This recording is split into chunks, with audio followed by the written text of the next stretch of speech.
Hello, a very warm good morning to all of you, and welcome to Unacademy. Welcome to today's The Hindu newspaper analysis, where we take a look at the international edition of today's The Hindu newspaper and analyze the articles in relevance for the prelims and the mains exam. Today, in total, we are here to analyze around nine different articles, nine different topics. Now, most of them are ranging in the area of GS paper 2 today. But having said that, let us take a look into the various different topics that we are going to discuss. First of all, preparing India for a credible digital census. This talks about the challenges that we face in terms of the census exercise which is being conducted and how there needs to be a greater amount of care in carrying out these exercises because eventually these are related to your policy welfare measures relevant for your GS paper 2 as well as GS paper 3 to some extent. Now, drone mania, separating hype from the battlefield reality. Now, when we talk about the case of the drone warfare, one has to remember that we are commemorating and celebrating 1 year of Operation Sindoor. And that is where the drone warfare actually entered into the Indian subcontinent in a big way. So, what is that drone warfare? Has it really revolutionized the era of warfare in front of our eyes? Relevant for GS paper 3. The bail rule. Now, this follows the Supreme Court judgment, the recent Supreme Court judgment, where it talks about the provision of bail as a rule, even in toughest of the provisions of UAPA. Generally, under those provisions, you don't get bail. And it is very difficult for the accused or rather the convict to get a bail. Now, this is where Supreme Court has taken a departure from its earlier stance as well. So that is a welcome stand as per the article also, and that is relevant for your GS paper too. Analyzing India's budget for justice. Now, this is an article which talks about India's justice system being under budgeted. And in the justice system, it includes the police system, the judicial system, the prison system, and how the systemic failure to provide adequate amount of budget is leading to various different human rights violations and various different implications across the country. This is associated again with the GS paper 2. Now, oral remarks and institutional limits. Now, this follows a judgment, or rather, an oral remark by the Chief Justice of India, where he used the term cockroach. And that is where it has incited a lot of public anger, so much so, formation of a cockroach Janta party also online has been doing rounds. So, this is what it talks about, that whether the judicial statements which are made, if they are not a part of the official judgment, what should be the decorum that should be followed? Relevant for GS paper 2. How states are managing the surging power demand in summer. Now, example of Tamil Nadu, Karnataka, etc.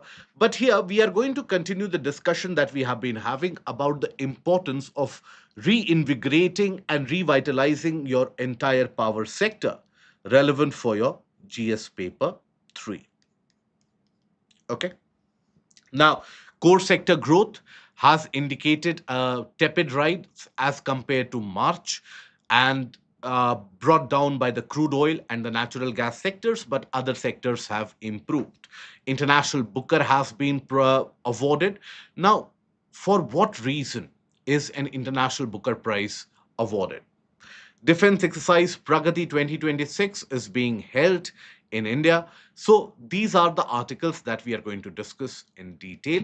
Now, having said that, for all those of you who have still not downloaded the cheat sheet formula for CSAT, please use this and thereby use this formula sheet in order to practice the quant questions and the other areas.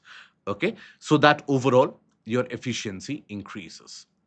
Now, then we come to the case of the first article of the day, preparing India for a credible digital census.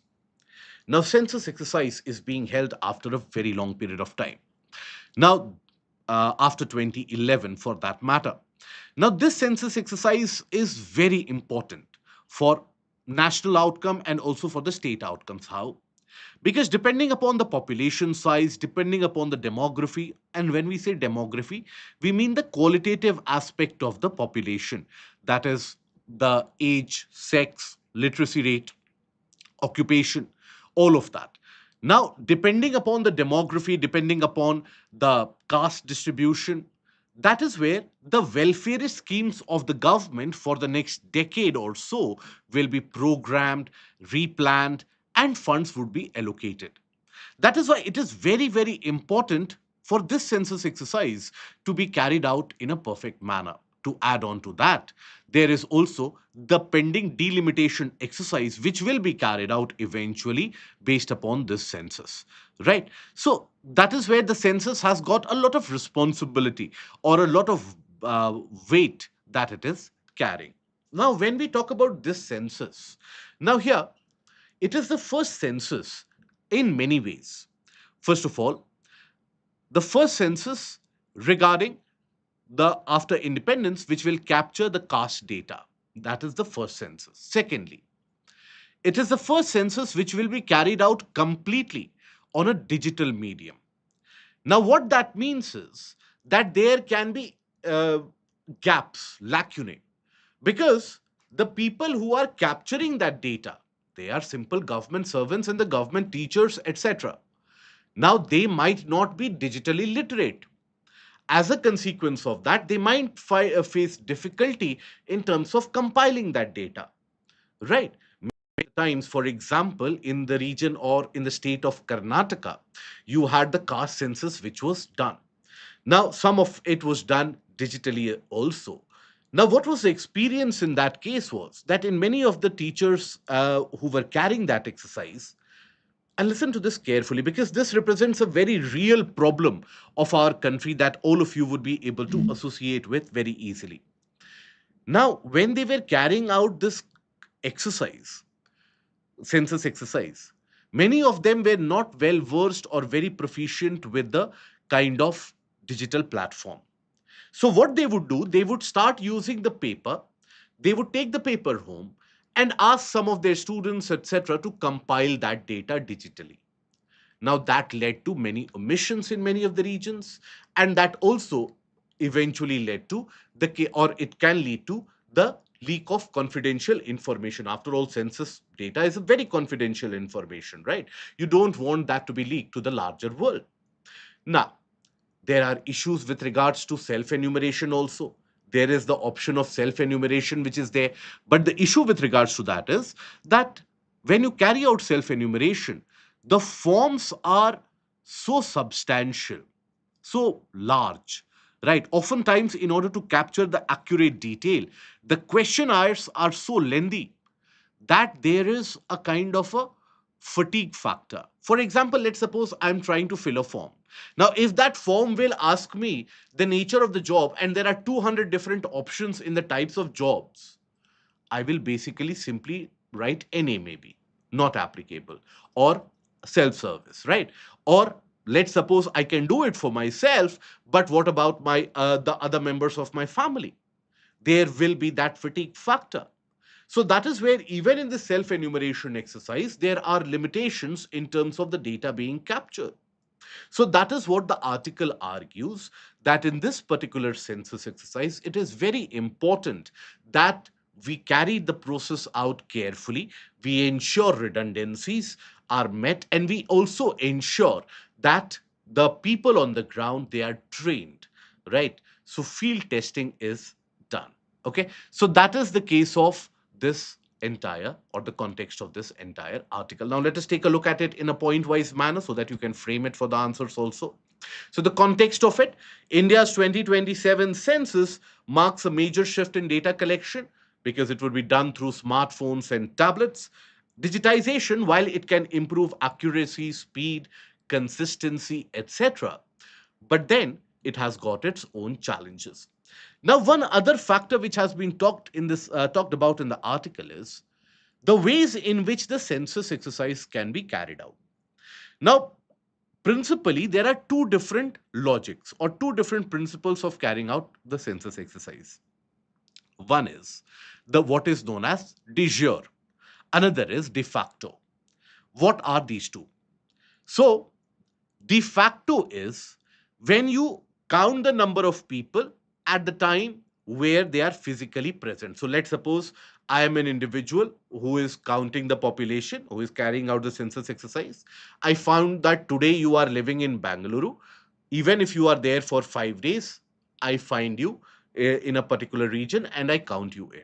Right. I'm just oversimplifying it so that you are able to understand this. Okay. It is slightly a bit more complicated, but that is the case of de facto. De jure is what? That let's suppose you are in Bangalore right now for the period of 1 year, but originally you belong to Delhi. You are a resident of Delhi. So de jure is that I will count your population in Delhi. I will not count your population in Bangalore. Okay. Now that is the difference between de jure and de facto.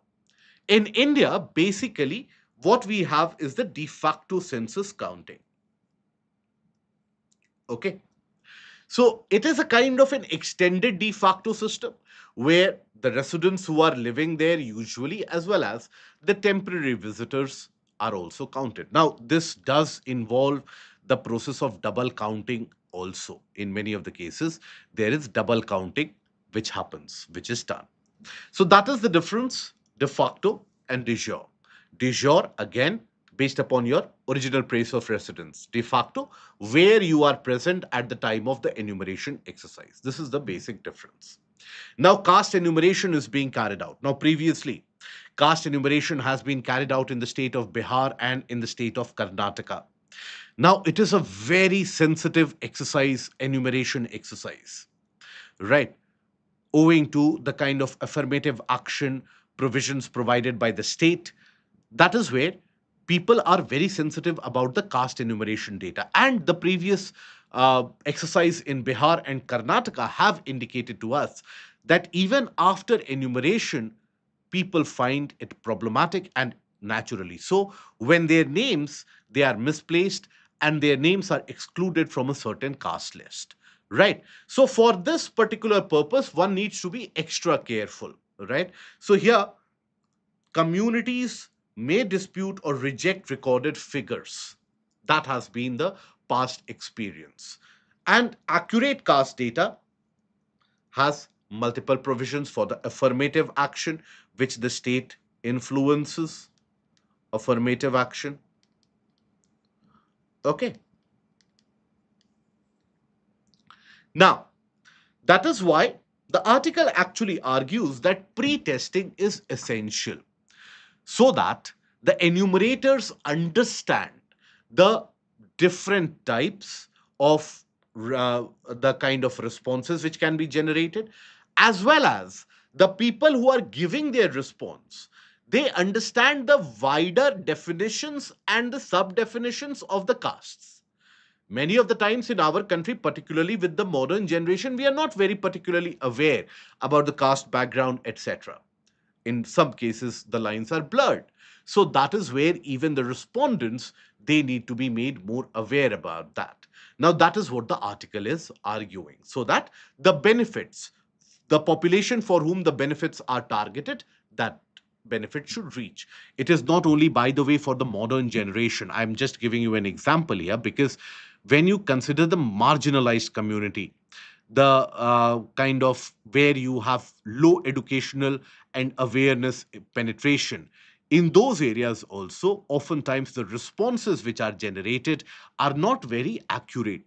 So many of the times you will find that in rural households, people have not been able to record their response in the accurate caste subgroup that they lie in.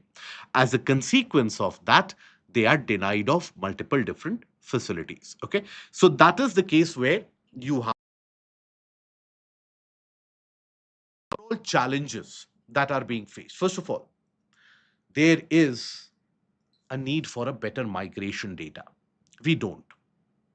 We don't have a migration data. Okay. Now, double counting can be prevented by Aadhaar, but then you also have people with multiple address Aadhaar systems, right?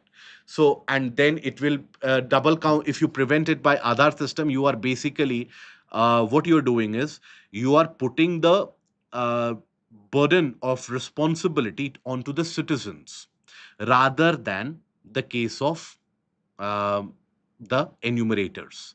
So the state is effectively transitioning the burden to the citizens, which should not be the case, particularly in a census exercise, which counts everyone and almost anyone and everyone. Okay, so there you cannot have that. But yes, eventually in the long run, that can be a possible solution. Okay, now here we don't have the migration data. That means how many people move from one area to another for jobs, for better life, for social acceptance, etc. And the lack of that migration data means that, for example, let's suppose you want to design an urban housing policy in Mumbai. Now, if you don't have the migration data of Mumbai, all that you are ending up doing is you are chasing the past data. And as a consequence of that, what happens? You are designing the city in 2030 for the data which was present in 2010. Right? So, as a result of that, it has led to urban degradation, urban decay, and all the cities are getting overburdened. The resources are getting overexploited. So, that is a major issue. Now, you see, in 2017, the economic survey tried to do that. The economic survey tried to do that. Now, how did it do? You will understand the dearth of data that we have in the country. Economic survey, what it did was it took a look at the railway charts, railway reservations on the rail travel, because the argument was that majority of the migrants, they move by rail. So as a consequence of that, what happens is that basically you have some idea that uh, they generated a data of close to around 11 crore migrant population on an annual basis and so on. They move from one place to another.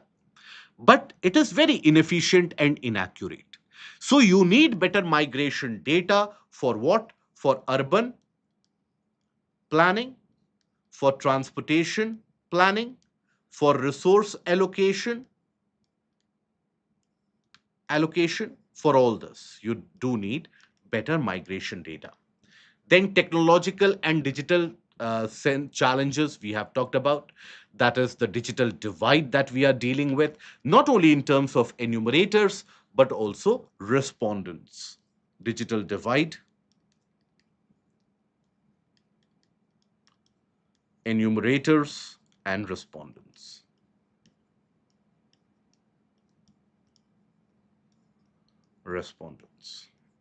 Okay.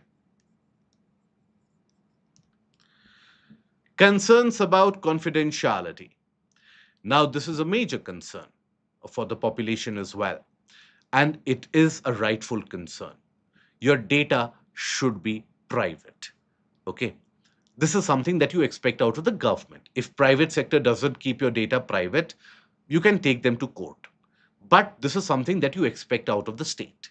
So this is where the data should be confidential, and that is why I cited you the earlier example where many of the teachers, what they would do, they would collect the data in plain sheet of paper and they would ask their students to simply enter it into the digital platform. So that is violation of the confidentiality principle. So that confidentiality has to be maintained. Now, self enumeration and limitations of the questionnaires, what happens is that this is a kind of a paradox. Why it is a kind of a paradox? Basically, you need detailed questionnaires as detailed as possible to capture the demographic details. That in which sector, let's suppose you are employed, what is your age group, what is the health condition, how many members, you need as detailed information as possible, right? So that you can have a better idea about your population and what are the measures which can be taken in terms of taxation policies, in terms of the other policies as well. But the problem with the detailed questionnaire is it leads to fatigue factor. People simply start recording vague answers, and it eventually turns out to be the response turns out to be very vague.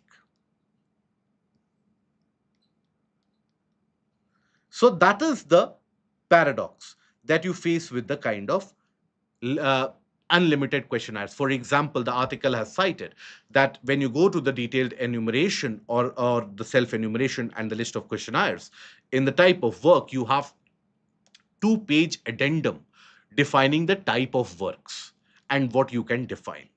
So, how many of the people will read that? Let's suppose I fill that for myself, for extended family, for the house help. Obviously, that is not going to happen. Now, oftentimes this leads to omission of data for house helps, and poor and marginalized in general. Okay. So these are the challenges that the census exercise this year has got to deal with. Now, coming to the next article. Now, this article basically talks about, written by retired Air Vice Marshal. Now, we have commemorated 1 year of Operation Sindoor. Operation Sindoor was dictated by multiple different narratives. Multiple different narratives, right? One of the narrative was obviously the case of which was peddled by the Chinese and the Pakistan and some part of the Western media, which largely concentrated upon the loss of aircraft that India faced. Right? You would have heard entire debate eventually raging within our country as well. That did we manage to achieve success in Operation Sindoor? After all, we have lost four aircrafts, three aircrafts. After all, our CDS had said that it was much lesser than six. But Mr. Trump keeps on putting that number to 5, 10, 12. The day is not far when Trump will say that India or the war lost 100 aircrafts. You had the recent press conference by the Vice Air Marshal, the present Vice Air Marshal, who talked about the fact, AK Bharti, he talked about the fact that Pakistan lost 13 aircrafts. But nonetheless, the narrative was shaped by the Western media and also by the Pakistanis because it suited them. One particular narrative which missed the global spotlight was India's precision strikes and India's ability to strike anywhere that it could want across the region of Indus. Almost all the Air Force bases of Pakistan were targeted, hangars, command control centers, radar sites, and also the terrorist regions or the terrorist hubs. Despite the fact that Pakistan had war gamed this entire response by India, Pakistan had deployed more than 45 fighter jets into the air that night. We managed to inflict the damage. That tells you about India's lasting and deeper reach. And that is a kind of a military success that is less talked about post Operation Sindoor. But what is even more missed out there is the large scale deployment of drone and drone warfare. Now, it was for the first time that you had the drone warfare which was deployed for in such a large scale in the subcontinent. It has been deployed in the region of the Armenia Azerbaijan conflict, where what did Azerbaijan do? Azerbaijan deployed a very simple tactic, and that was immediately copied by the Pakistanis. Pakistanis thought that we will copy them. India would not have thought about the response. Now, what was that trick in their uh, playbook? The trick was that the Azerbaijanis, they would deploy hundreds of drones, that is the swarm drones, and that would saturate the enemy's radar sites. Right? All the enemy radars, they would continue to detect hundreds of these low cost drones, the toy drones, and they would be coming in. So, what would happen? Now, these radar sites, they also emanate signal. So, in order to prevent that signals from being emanated, the Armenians, they switched off some of the radar sites. The moment it was detected by the Azerbaijanis that the radar sites have been switched off, they infiltrated their air force and caused maximum damage. Pakistanis did the same with us last year, where basically they inundated the Indian airspace with hundreds of drones, thousand and plus drones. Now, what that meant was that they expected India to have the same response, but Indian response was much better. We had a kind of a drone shield where, with the help of the Akash Tir system, we had integrated multiple different weapon systems. Right, you had the L-77 guns tackling the low value drones. Then you had, even for the high end drones, the S-400 and the other battery systems which were deployed. So there were multiple different strategies which was used.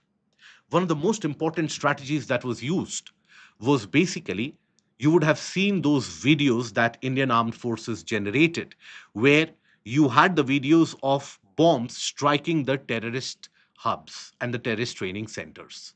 Now that was captured by the drones which were kept in the air above Pakistan. They had infiltrated, possibly infiltrated, the Pakistani airspace that night at low altitude. Now, they were kept there strategically to ensure that this time we don't have the Balakot fiasco. What was the Balakot fiasco? We carried out all the strikes, right? The armed forces said that it was a success. But because we did not have a credible video evidence, that is why the world said, including the critics, that there was no strike which was conducted. So this time the armed forces wanted a real footage. And that is why they had deployed the drones.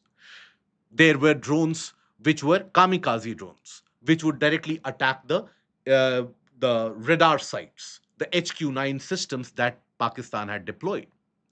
Now, all of this indicates the maturing of the drone warfare. And this is something which is a follow on process, what you observe being followed by the Hezbollah. I told you about the case of the Armenia Azerbaijan conflict, particularly in the region of Nagorno Karabakh. Then Ukraine, Russia. Now, Ukraine achieved something which was quite chilling, and at the same time, it was quite harmful for Russia. That is the spider web, Operation Spider Web, where what it did, it basically infiltrated specialized containers within Russia. And from deep within Russia's territory, it launched the drone strikes.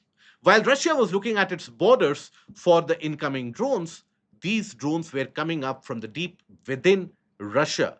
And that is what they destroyed multiple of the strategic bombers in the tune of billions of dollars of the Russian Air Force. Now, that alerted the authorities of a next level of possibility that the attack can come from within. Recent Iran conflict has given us another kind of a perspective into that.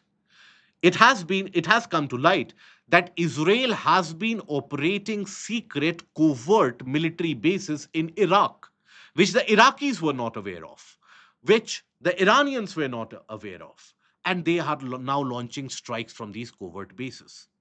So that opens up the possibilities that from within the territory of that country itself, there can be strikes, right? That is why the US military has passed a regulation whereby near the military sites, no other country is allowed to, or foreign entities are not allowed to buy land, procure land. So the drone warfare is new, but at the same time, it upends the existing warfare system. So that is the article what it talks about. So here, benefits of the drone warfare. First of all, here the size is very small, and that makes detection by the traditional radars very, very difficult, and shooting them down even more difficult. Now, day before yesterday, you would have seen the case where India finally managed to test a missile which can be fired from a small drone, right? So when you have these small drones which are very difficult to be fired upon by bullets also, now if they are capable to launch missiles, they can be lethal, they can be deadly. And also, the loss is very less. Think about the case of the Shahid drones which the Iranians are launching. Now, that can be assembled for a few $1,000s, but the missiles used to shoot down the drones cost millions of dollars. So, at the end of the day, in a long stretched war, it is the factor of sustainability which keeps a side from winning or losing. So, that is where it is the cost efficacy as well. Now, lower operational cost compared to the manned aircraft in order to carry out deep precision strikes and so on. Reduced risk to the human pilots, obviously. If you have no pilots and their lives at risk, your bargaining power automatically increases. Revolutionary transformation in terms of the warfare. We have the cases of Armenia, Azerbaijan, the Hezbollah strikes, the case of even when we talk about Ukraine, Russia, right? And a new domain of littoral warfare. Now, this is interesting. The article argues that look, while the entire world talks about the drone as a new era of aerial warfare, but majority of the drone systems which are being deployed now they fly very close to the ground surface and they append the littoral sector, that is the ground troops, right? So they tend to target the ground troops, as we have seen in the optical controlled drones used by Hezbollah or the drones which are being used at the Ukraine Russian theater. In those areas, they fly very close to the ground troops and they keep on destroying the ground troops rather than the long run or the high altitude air warfare. So that is where it has revolutionized the technology. It blurs the boundaries between conventional warfare and the cyber style distributed attacks. Relatively inexpensive systems can threaten high value military infrastructure, and nations must therefore protect critical assets continuously, even deep within their territory. After all, another attack like the Operation Spider Web can any day be launched. Now, here, as you move ahead into the next era, and warfare is always on the brink, AI integration is expected to increase the drone autonomy. Integrated counter US systems are central to the modern defense strategy. Swarm warfare. Swarm means what? Deploying drones in thousands. Now, when we say AI integration, this is the new era of drone. What does that mean? Let's suppose I give a target that kill that person A, right? And I give a tracking device that this person is wearing a smart watch and target that person. You have the technology now where the drones will keep on evading the various different bullets, missiles, etc. until and unless they target that person A. The experiments by the US Defense Forces have indicated that many of the times it has come to light uh, in the past few years as well. That is where it gets very dangerous. Let's suppose I feed a command that you have to kill that person A somehow or the other.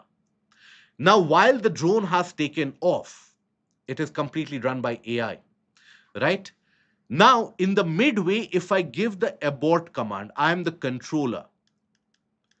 I give the abort command, that abort, don't carry out this mission anymore, right? This drone has tried to attack the controller itself because it sees the controller as an obstacle in its eventual target of killing the person A. That is the level of maturity that AI has reached. That is where it has got ethical questions around it. Okay. Raytheon is one of those which had banned the testing of certain types of drones because of the disasters caused by this. Right? There were a series of such exercises which were carried out, and in 9 out of 10, it was found out that a complete AI-driven drone can eventually lead to destruction of a under any circumstance, even if it meant killing the controller itself. Even UN has raised this issue of AI and the ethical aspect surrounding AI control of drones. Now, here, India has also been focusing upon this. That is the directed energy war weapons. What is directed energy weapon? This is where you deploy the laser. right? The lasers are deployed in order to kill the drones. Now, thankfully, we have had a private sector entity also participating in that. DRDO is also working on a high powered laser.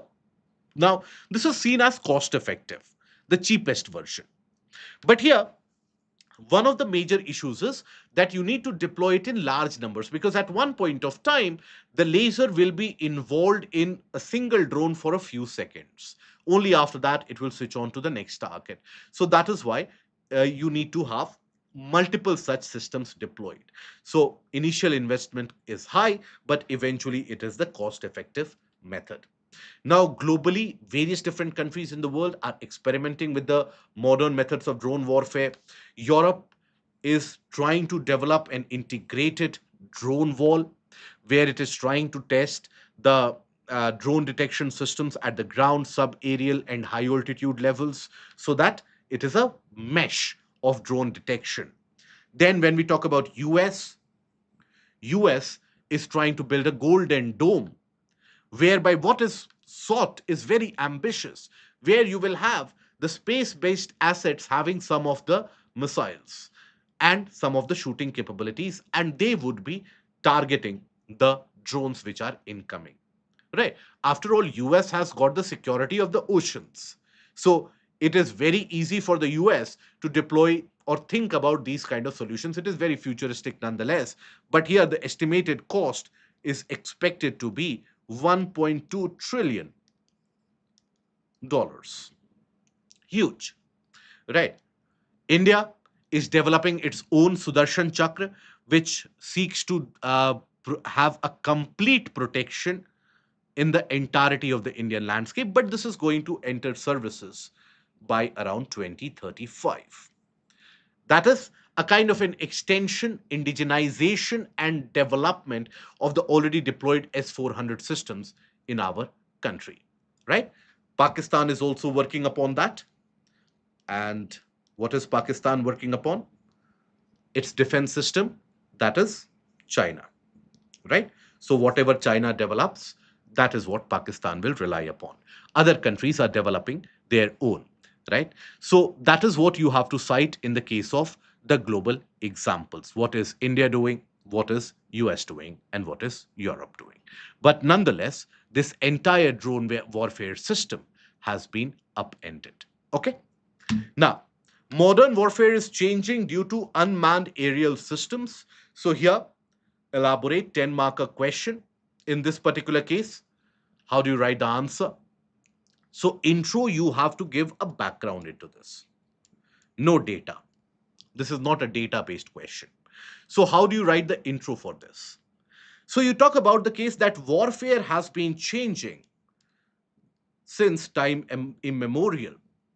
And the countries who have adopted to the modern methods of the changing warfare are the ones, or the powers who have adopted to it, are the ones who have triumphed. Over the last century, one of the most substantial change in the warfare system would be the case of aircraft, deployment of aircraft. And that had a lot of destruction capabilities. Now, that meant people could carry out destruction far away places, right? So, warfare has been changing. Remember in the subcontinent how gunpowder completely upended the kind of warfare that we had, right? The warfare techniques that were used. So, warfare has been changing since time immemorial. Powers which adhere to the newer methodologies are the ones which are triumphant. Now, drone warfare is one of those at the forefront of these changes. Okay. Then you enter into the portion of the body.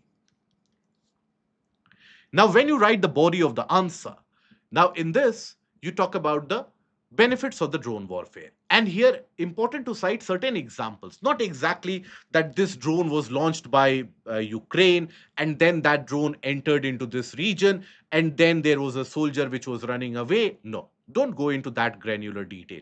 Just talk about some of the examples of the Nagorno Karabakh region, Armenia Azerbaijan conflict, the Hezbollah Israeli offensive, then talk about the Iran Israel war, then talk about the Ukraine Russia war, and even Operation Sindoor. So that is where you have to provide the benefits of drone warfare with examples. Okay, right? Benefits, the low cost system, etc. Then you talk about the 80-20 rule. Challenges. What are the challenges? Quantity as well as quality has to be maintained, right? The number of drones which are expendable is very high. So the quantity has to be maintained. There has to be indigenization. AI is one of the modern day challenges. So that is something you mentioned. And eventually, in the conclusion, you talk about a generistic, take a kind of a generalistic view in and a generic view in this kind of a conclusion. What do you say? The world is becoming more volatile. Each and every country, if they want to secure their progress, need to secure their borders. Drones and modern tech are the knives or the sword's edge when it comes to protection and defense. India has to uh, triumph, or India has to conquer this in order to secure a better future for its defense forces and for its citizens. Okay, so that is where you can talk about. Heron drones are not completely indigenous, are they? Right. So here there are multiple indigenous drones that have been developed. Right. Some of the indigenous drones are in progress. So you can talk about those particular cases. Drone warfare is going to be disastrous? No, that is the future of the warfare. Whether it is disastrous or not, that can be argued endlessly, but it is the future of warfare. Just like the nuclear bombs, atom bombs, they changed warfare forever. The limitations to the conventional energy and deterrence. Similarly, submarines, they changed the warfare forever. You now have the drone submarines, right? Where, for example, you have the Orca systems which are being deployed by US. Those are the unmanned submarines. Similarly, India has been developing that. China has already deployed that. So it is there. Whether you embrace it or not, it is there in front of all of us. Tapas is not a runaway success. You can talk about the development of Ghatak and Rustam. Ghatak is one of those drone systems which are going to be of the LCA category. So that is where Ghatak as a UAV system can be cited. The bail rule. Now, the Supreme Court basically has come up with a judgment in the case of the Sayyid Iftikhar Andrabi versus National Investigating Agency Jammu case, where it talks about the fact that bail should be the rule, jail should be the exception. Now, that is something which the judiciary has been preaching about for a long period of time. But there are certain laws in which getting bail becomes incredibly difficult. For example, one of those is UAPA, Unlawful Activities Prevention Act. Now, under UAPA, it is very difficult to get the bail. Now, many of the times, what has happened is that the accused is incarcerated for many years, even pre trial, right? Where the bail has not been granted. Now, eventually, it can turn out to be the case that the accused is innocent. So, what about those years of incarceration? That is a gross human rights violation, to be very modest about it. So that is where Supreme Court has earlier also held this case or held the stance that look, in whichever situations you have the case where the there is no trial completion in the foreseeable future, the trial can take multiple years together, and the accused has already spent substantial amount of time in incarceration. In that particular case, the bail can be granted. Now, there is a particular section under UAPA which makes the bail provision very, very difficult, and that is the section 5, subsection D, section 43, subsection D. So, 43D makes the granting of bail almost impossible, and due to which you have multiple incarcerations without trial. And that is where the Supreme Court has basically challenged this in this particular case. The court stressed that indefinite incarceration without timely trial violates the right to personal liberty and the constitutional guarantee of a speedy trial. Now, that is something which violates the fundamental rights. Now, this is where basically there have been other judgments, and this judgment or the observation of the Supreme Court, as I told you, it was followed earlier also in the case of the K.A. Najib case. Right. In the K.A. Najib case, here, stringent UAPA restrictions melt down when the trial delays become unreasonable. So even the section 43 subsection D, that has to be diluted if the trial delays are unreasonable, if the trial goes on for years altogether. Till how long can you incarcerate someone? Now, Supreme Court in the earlier interpretations in certain judgments has gone against it, right? Particularly in the Gurvinder Singh case and the Gulfisha Fatima case. So that is where the court has disapproved the earlier restrictive interpretations in these cases. And in the Andrabi versus NIA Jammu case, it has said that bail has to be the rule. Now, why it is important? It reinforces presumption of innocence, the due process of law, judicial accountability, and protection against arbitrary detention. Fundamental rights, personal freedom, personal liberty have to be ensured. Now, the only problem with this is that when you have UAPA, now it is not often the case that you will have the judgment or the case being taken a look into the Supreme Court. For example, in this case, earlier also at the state level, the bail was granted, eventually it was moved up.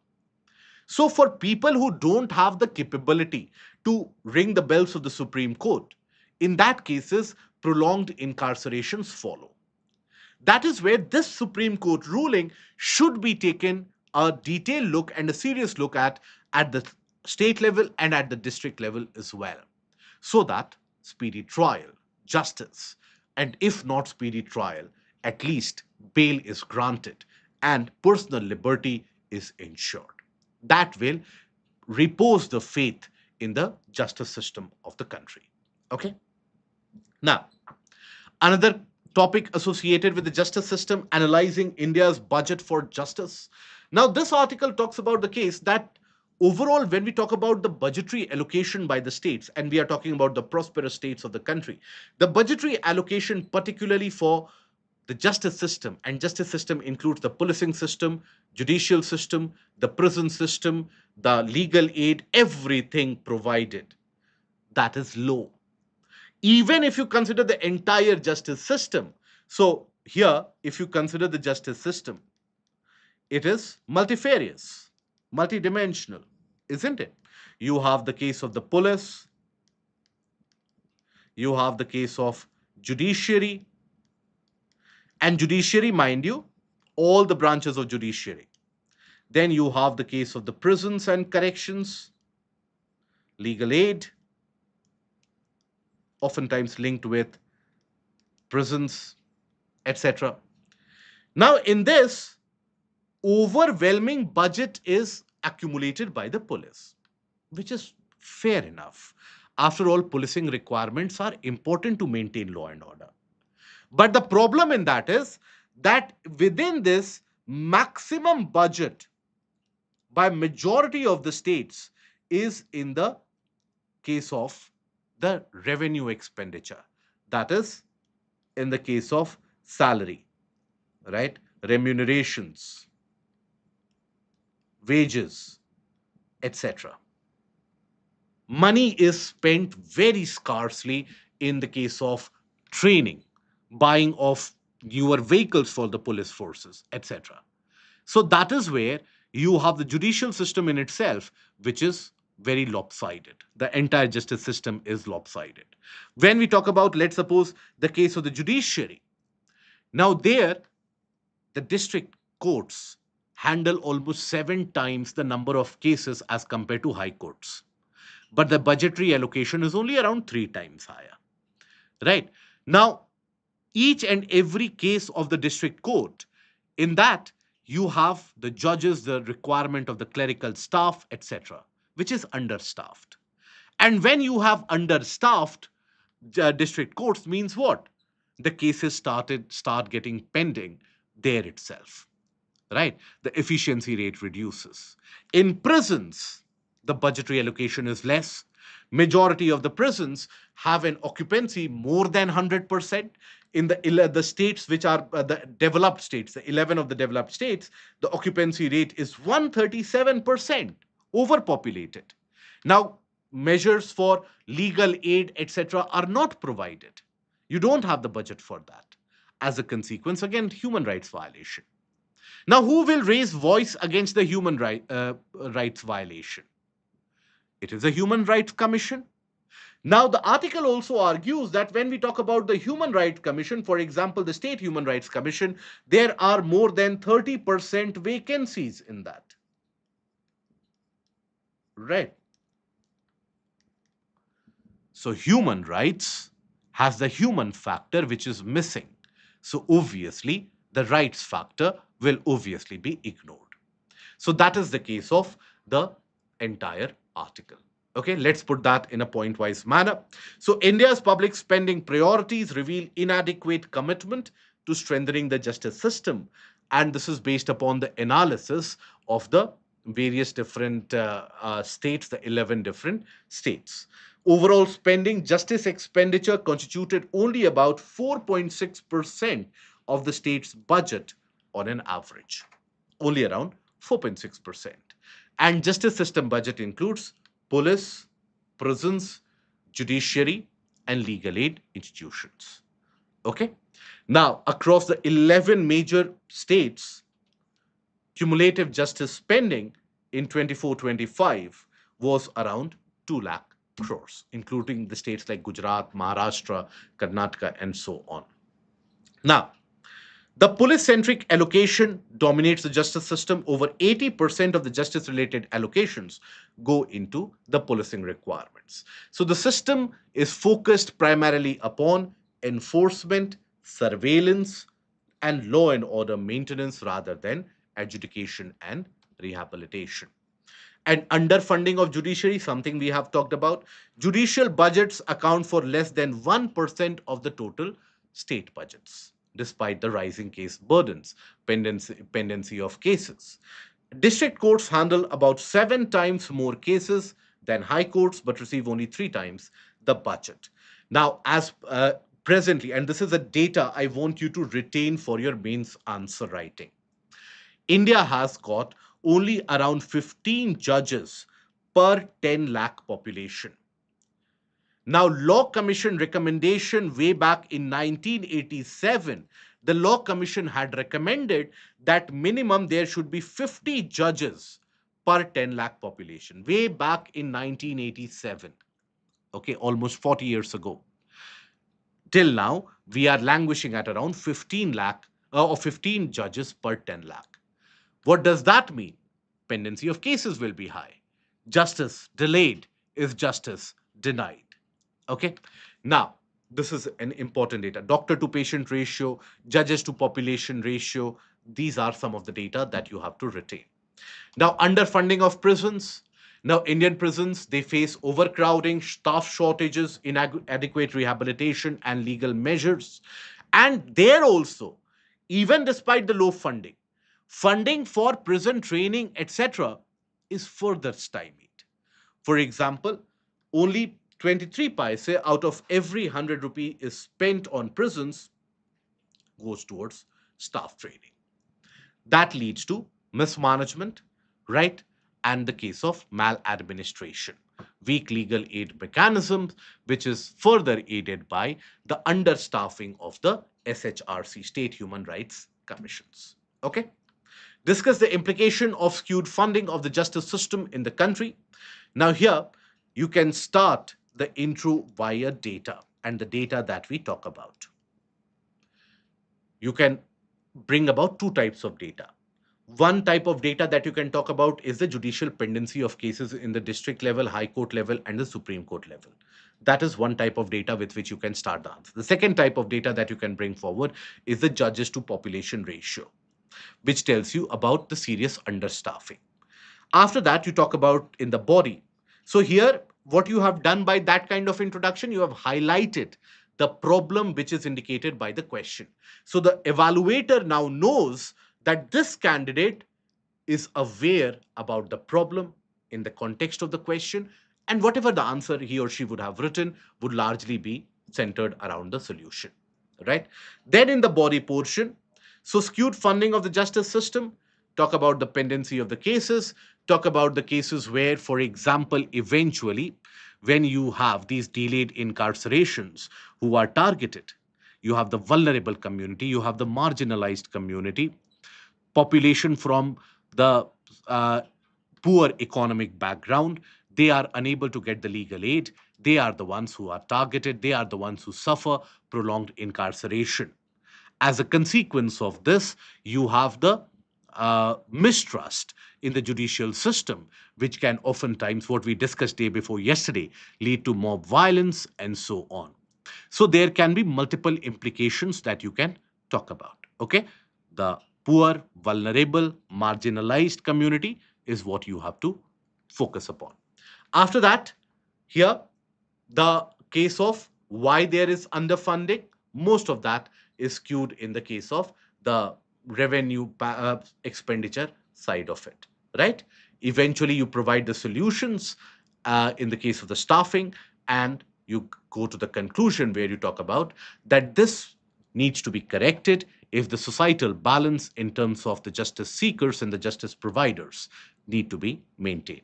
Okay, so that is how you can write the answer. Oral remarks and institutional limits. Now, this article follows the recent remarks by the Chief Justice of India, where he said that there are youngsters like cockroaches and that some advocates were parasites of the society. It led to huge amount of uproar. Now, later on, the Chief Justice basically, it was not a judgment, was just an oral statement. Later on, the Chief Justice came to clarify that, see, I meant only those lawyers. When I said lawyers are parasites of the society, I meant those lawyers who are working on fake degrees and who are simply filing PILs for the sake of it.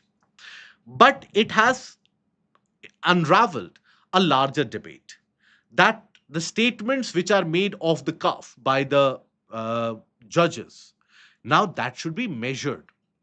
Judges, they are not media persons. They cannot make any statement randomly, even if they are observing something.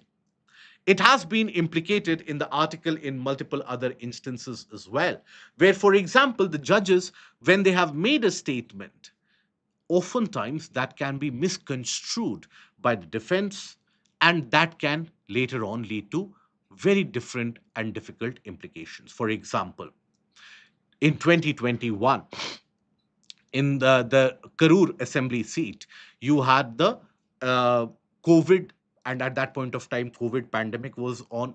So the COVID restrictions were not being followed. So that is where the court said that the behavior of the commissioners, election commissioners deployed on the ground, is so ludicrous. Many of them should be held as chargeable on murder, because indirectly they are killing people.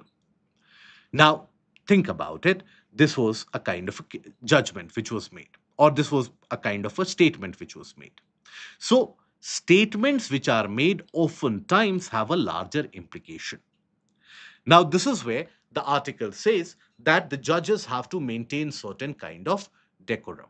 Okay, in the light of the political pressure, in the light of the media spotlight and the amplifier that the media and the social media provides, that can have a chilling effect, and that can have an impact on the larger social order. So the controversy arose after remarks describing certain actors as cockroaches and parasites. Later, even though it was clarified, but nonetheless, it has unraveled a can of worms. Now, bench remarks versus judicial orders.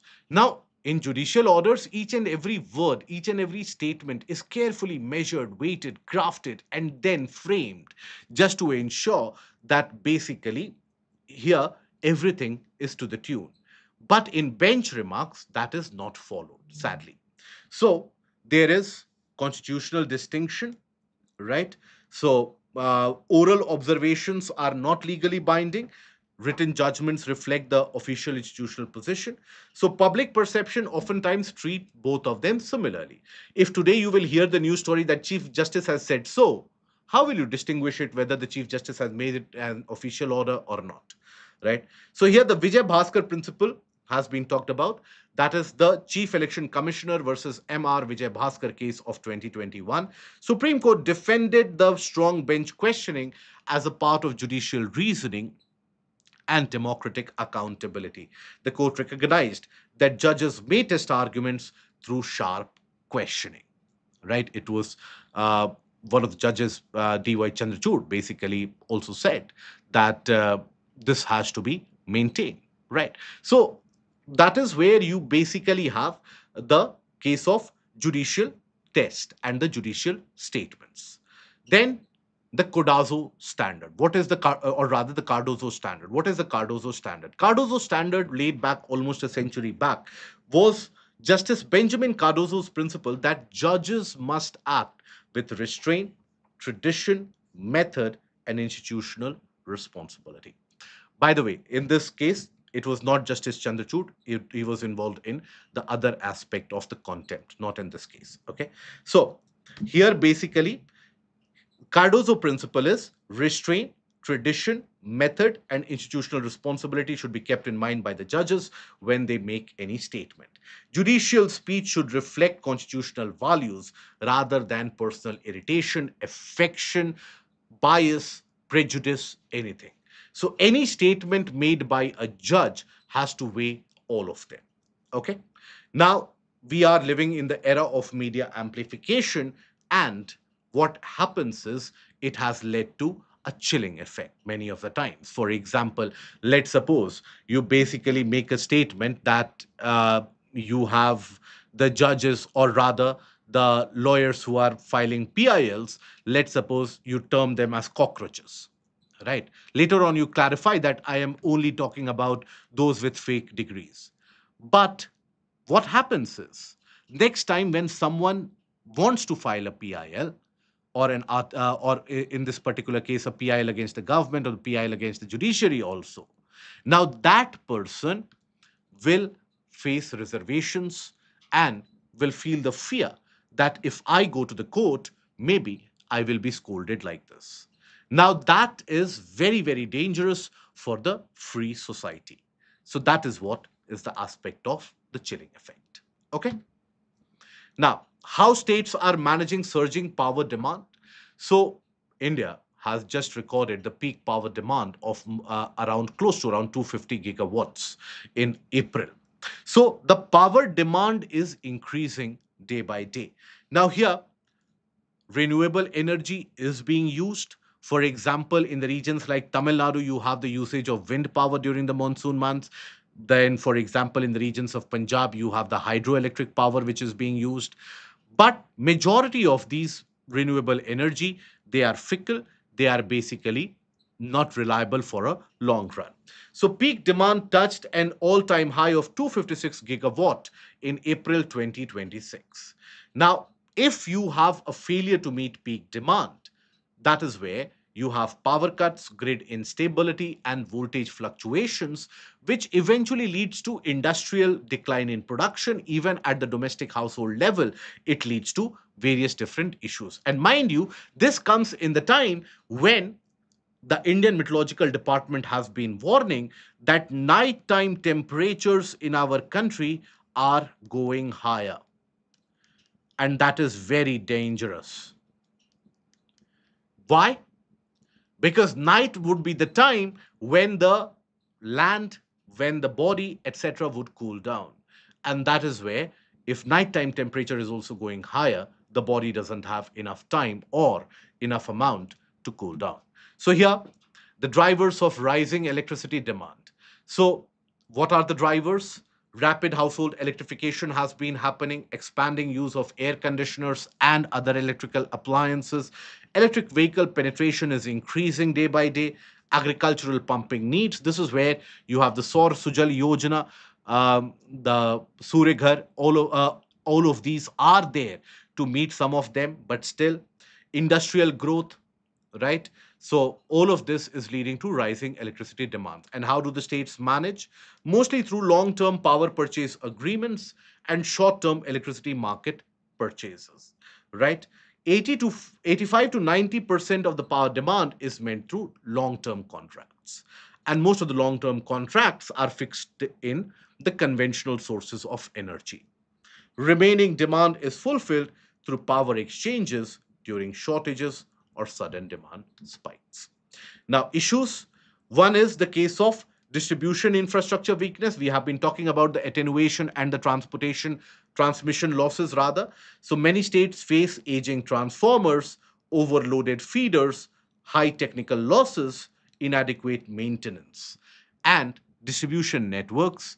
They oftentimes work more than their limit during the peak period, leading to transformation, the transformer which has been blown out, or the region of the substation turning out to be faulty, or disruption of the power line, leading to large scale power cuts. Right? So, why is that? Primarily because of the role and the health of the distribution companies.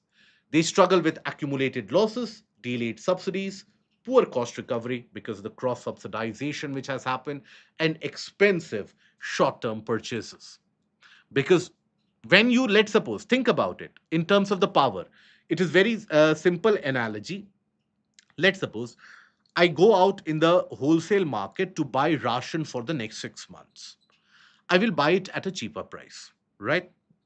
But today, let's suppose, today in my house, one of the vegetable has, or one of the cereals, let's suppose rice, is not there. I order it from a Blinkit or a Zepto. Now, what will happen? It will be provided to me at a costlier price. So, short term power agreements are power purchases are always costly. Long term power purchase agreements are cheaper. And this is where the power exchanges in our country, that is not very efficient till now. So that efficiency has to increase, right? So that is one of the implications. Now, state specific experiences. Gujarat and Karnataka, they manage the daytime peak power through the solar energy. Tamil Nadu from the wind energy. Punjab through the case of the stored hydroelectric power. What is the solution for this? What are the solutions for this? Solutions we have discussed in the past few sessions. It is a compilation of all of those. First of all, we need the case of greater storage tech in the form of batteries, etc. Greater storage tech is required, isn't it? Then, after that, we basically require uh, storage tech for renewables. Okay, it will help in greater utilization and greater efficiency of the renewable energy. Other than that, we also require, for example, the case of more hydropower, stored hydropower, right? That also increases your overall power utilization during the peak summer days. Then you do require the financial reform in the power sector. And this includes the case of the discoms, which have to be provided maximum attention, right? But the state governments provide the minimum attention to this. Other than that, the case of the power exchanges,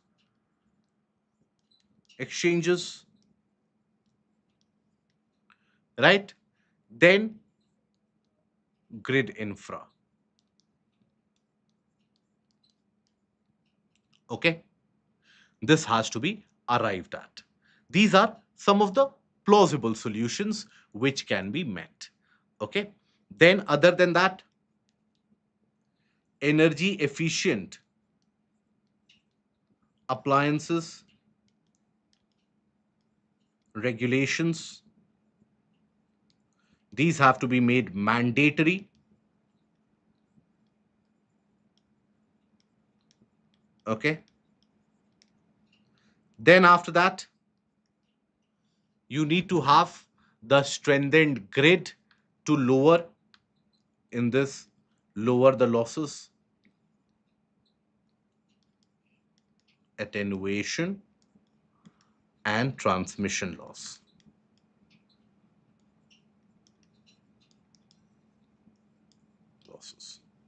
Upgradation of older generating stations, upgrading older generating stations, right, with modern tech. Then you also have to get a decentralized power generation. Decentralized power generation. So here you have the Suryaghar, cite the examples of the scheme. Kusum, right? These various schemes can be implemented to provide the decentralized power so that overall all the pressure is not on the existing grid. Okay. And the simplest or one of the easiest ways to think about is increase generation, power generation. There is no two ways about it. Through nuclear, conventional, and renewables. Okay. Now, coming to certain articles relevant only for your prelims, steel cement helped quicken April core sector growth to 1.7%. Now, this was followed by the updation of the data for March also. The March data indicated that the core sector has contracted by 0.4%, but the updation of the data has indicated that it has actually increased by 1.2%. April, it has increased to 1.7%. Now, this data is not important for you. UPSC is never going to ask you the data for any of the month. But what is important for your examination is what are the core sectors. These are your core sectors. Okay. Refinery products, electricity, steel, coal, crude oil, natural gas, cement, and fertilizer. Now, these dominate the industrial production in our country. And these have approximately a 40% contribution to index of industrial production. Okay. So this is relevant for your prelims perspective. And also, because the demand for steel and cement in April, this has increased. Positive. So that means, what does that mean? That construction demand is increasing. Construction demand is increasing means two things. More employment will be generated. It is a large employment provider. Secondly, you need to tackle the problems arising of heat stress because these are the months associated with heat. Okay. Now, Taiwan Travelogue wins International Booker. So, International Booker is awarded for what? This is basically awarded for those books which are translated. So, first of all, the book has to be fictional book. Okay. And it basically talks those books which have been translated to English and have been published in the region of UK and Ireland, in that area. So, in that region, in that geography, if the book has been published, has been translated to English, and is fictional, that is where Booker Prize is provided. International Booker is provided. Okay. Now, 13 nation military exercise commences in Meghalaya. So, here, basically, India included, so other 12 nations. So, what are those 12 nations?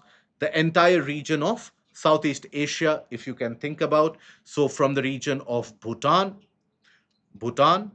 then you have Myanmar, right? Nepal, Philippines, the other country of the Indian Ocean region, that is Seychelles. So Seychelles, not in Southeast Asia, but Seychelles, Sri Lanka, Vietnam, they are included. Cambodia, Indonesia, Laos, all the countries, they are carrying out the exercise that is Pragati 2026 for military to military ties. And this is basically being held in Meghalaya. Meghalaya. Okay. That brings us to the end of the session for the day.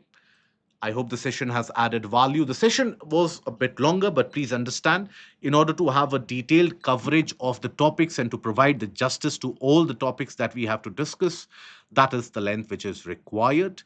I hope the session was helpful. The session has added some content. If you have benefited, put that in the comment section and don't forget to click on the like, share, and the subscribe button. Till we meet again, do take care of yourself. All the best to all the candidates appearing for the prelims examination. Take care. Goodbye. Thank you.